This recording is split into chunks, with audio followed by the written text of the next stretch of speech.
is an alternate juror who was in the Sean Diddy Combs trial. George is joining us right now. This was 7 weeks of your life, hearing all of this testimony. You were an alternate, you did not deliberate, but did you agree with the final verdict? I understood the final verdict, and I think if I, because I took a copious amount of notes overall, I think 350 pages worth of notes. Because at the end, we weren't told who was an alternate, who was the main juror until literally the last second when they were reading when the judge was reading his entire statement at the end. It was like, the first 12 of you are the jurors, the last 5 are the alternates. So we didn't know, even in the jury room, no one treated everyone, we were equal, because we didn't know who was who. Would you have acquitted him on RICO? I think reading all my notes and looking back at the evidence, I probably would have reached the same conclusion as the other jurors. What was it about that charge? I don't, the thing with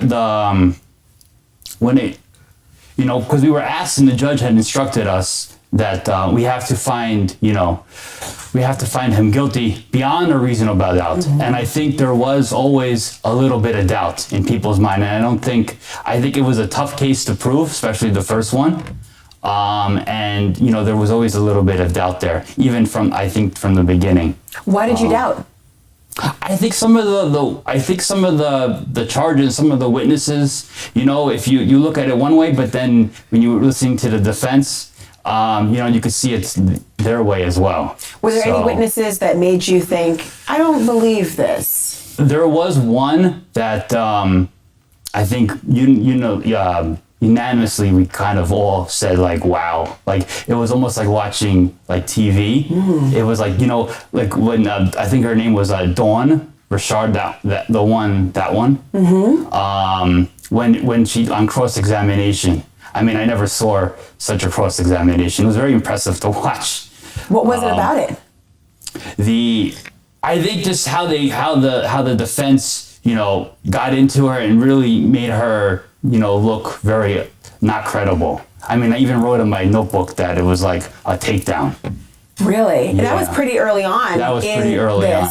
From the opening statements, did you have a mindset of who you thought had a better case? No. I think overall, from the way I look at it, both sides presented really good. Both sides presented themselves well. We were very impressed with the prosecution and the defense, how they, the professionalism, how they carried themselves. It was really good lawyering, as they say. Racketeering is notoriously a complex case.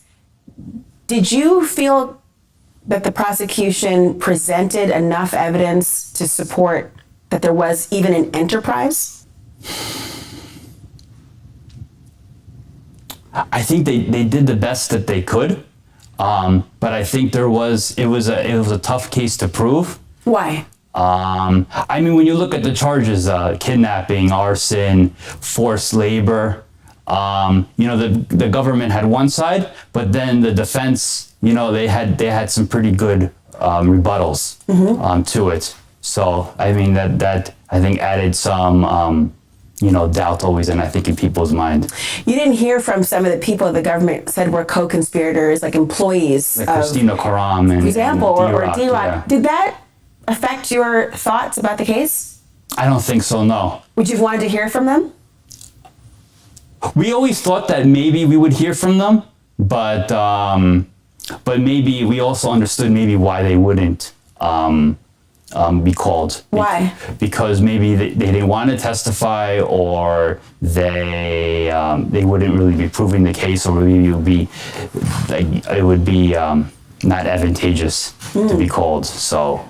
But, honestly, we were just waiting till the end, until when the judge gave his instructions and how to interpret the law. Because, I think everyone really didn't have anything made up, their mind made up or in any way. It was really, everyone was waiting to see how, the definitions and how everything was going to be interpreted and what they were to be looked at. Exactly. So important. Yeah. Talk to me about the sex trafficking cases, because of court charges. Obviously, Cassie Ventura testified visibly pregnant for days. Yes. How did her testimony impact you in your understanding of the case? It did. We listened very intently. It was, I think, 5 days or forever of thing. And, it was very riveting. And it was very riveting testimony and very credible testimony. You believed her. I mean, I think we did. I think we did. I mean, she wouldn't have done all this just to come up there and lie about everything. So no, I don't think even the defense didn't come out and say or anything like that. Did the money that they talked about in terms of a civil settlement she received, did that color her testimony for you at all? I don't think so. No, I don't think so. No. Did you look at the defendant, Diddy Combs, differently after her testimony? No, I didn't really look at him too much. I mean, I always looked at him because my point of view was just literally at him, like some people are on the side, but I was more in the corner. So I was always like staring at him. But I don't think he was mostly just very composed and talking with his lawyers and very in control. It seemed like.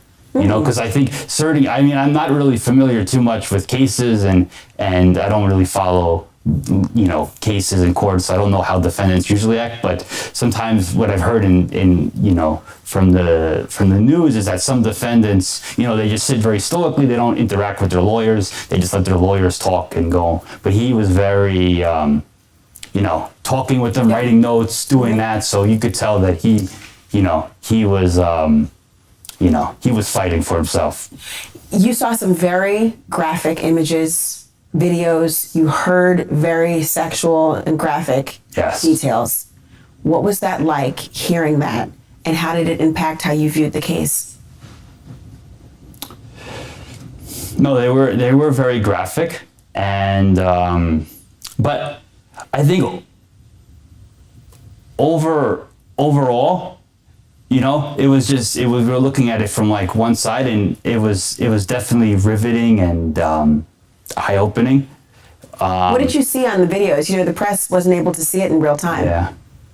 No, I mean, they were showing some of there was both the freak-offs and hotel nights, as they were called, from both of them. But it was... what were they showing those videos?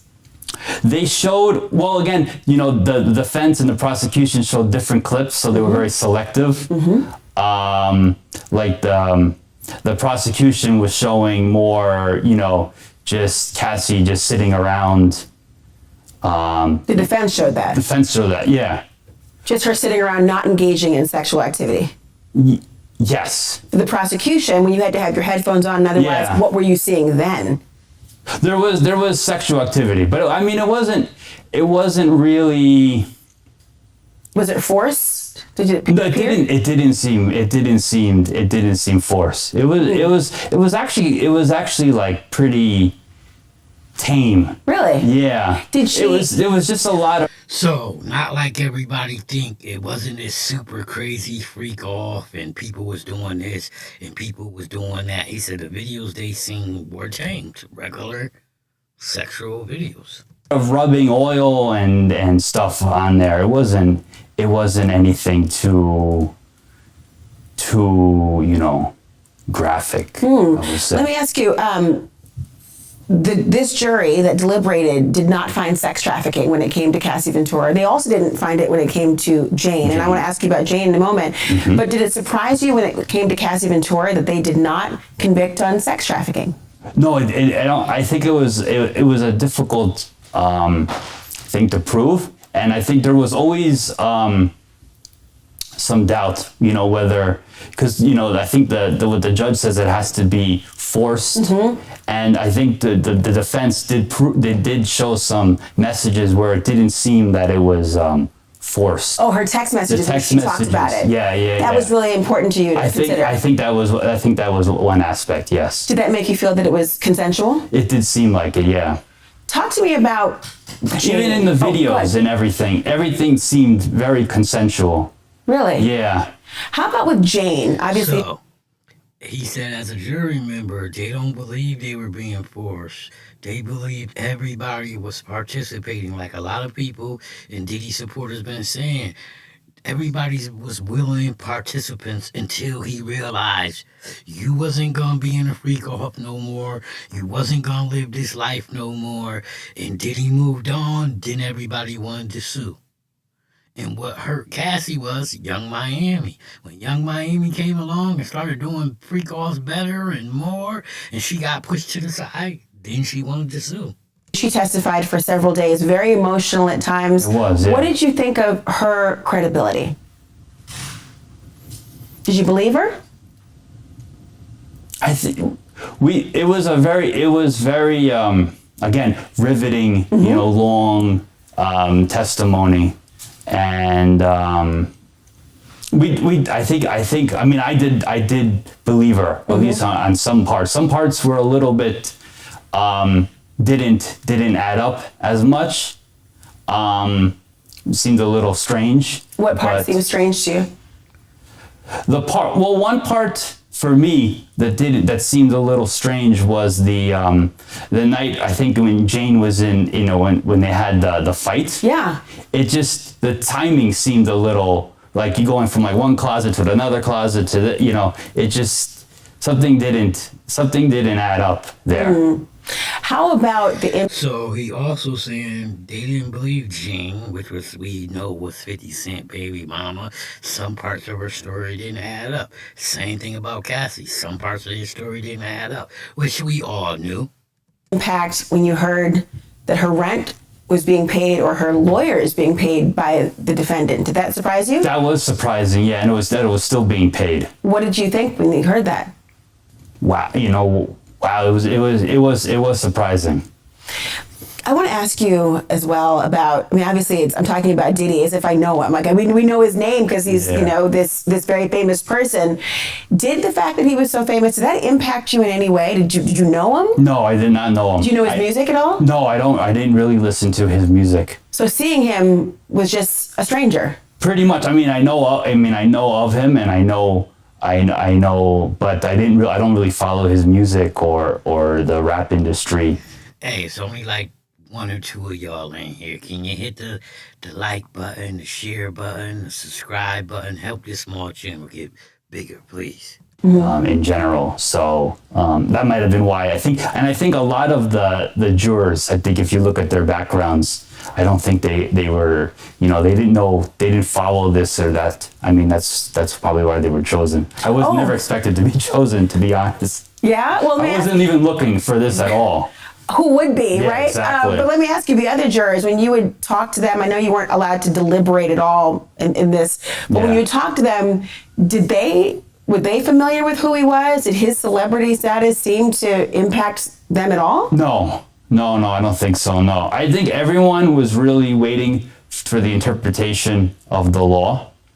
And Is that because you were confused about the case or because you just wanted to know your marching orders? I think we wanted to know our marching orders and how we need to look at everything. I think we were really, I think, at least for me. So that means, a jury of his peers really found him not guilty because, they technically wasn't his peers because he says, I've never even known this dude. And he felt most of the people on the jury really didn't know who he was. We want to be, and we are asked to be as impartial as possible. So we needed to know, you hear both sides of, one side, the other side, and it's very important to know what we're actually supposed to be, ruling at and how we're supposed to be looking at it from the judge. There was a juror who was excused close to the end of the trial. What did you know about that and why?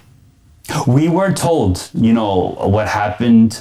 I think someone had mentioned that it was, I think he lied about where he was from or something like that. But really we were kind of kept in like isolation from like the whole day. Not really told much, told to not, follow any news or turn off everything. Don't talk to anyone. Don't talk among yourselves about the case, which we followed. We really followed the judge's instructions. At least I did too. So when that person, myself, when that person was no longer in the chair after seeing them there for 7 weeks on end, or however many weeks it was in at that point, did you think it was odd? Did you have concerns? No.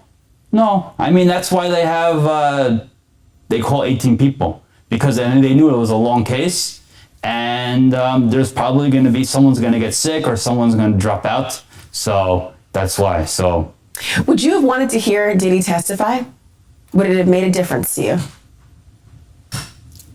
I don't think so. No, I don't think so. It wouldn't have made a difference because it would have added to your understanding, or because you'd heard enough?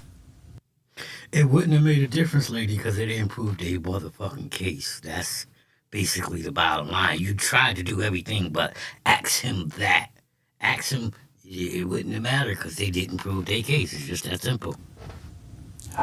I think we heard enough. Right. I don't know if it would have helped or hindered. I haven't really thought about that as much. Yeah. But I think it was really helpful, again, in the end, at least for what we were looking forward to, what I was looking forward to the most, was just the 61-page judge instructions of how we're supposed to be charged the law. They did find him guilty of those transportation to engage in prostitution charges. The prosecution was being very sarcastic and laughing at the idea that these men were just being paid for their time. How did you see that statement? You mean the defense? Mm-hmm. Well, the prosecution said that, well, yes, you're right. The defense said that they were being paid for the time. The prosecution... So that show you he was paying attention. She got it wrong, but he corrected her. He was paying attention during the trial, folks. was mocking that. Who did you believe? No, I think the evidence to show that there was the transportation of prostitution, I think was overwhelming, and that's why the jury found him guilty on those two counts. If you had been... Because the prosecution, not only they showed the hotel records, the bank records, the flight information. For that, I think that they proved their case beyond a reasonable doubt. If for some reason you were to ever talk to Diddy, what would you tell him about how you saw this trial? To be honest, I really wouldn't want to talk to him or anyone associated with that. I just wanted to kind of tell my side of the story, but I really wouldn't want to, associate with him or any of the people that are with him.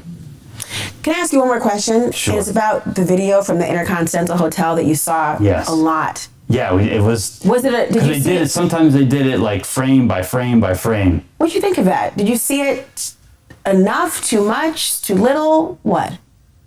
I mean, it was a very bad video. I think they showed it enough. I mean, they tried to show it both sides, and did it make a difference to you in the actual charges that you would have had to deliberate over? Because he wasn't charged with. He wasn't charged with domestic violence. No. Did that surprise you?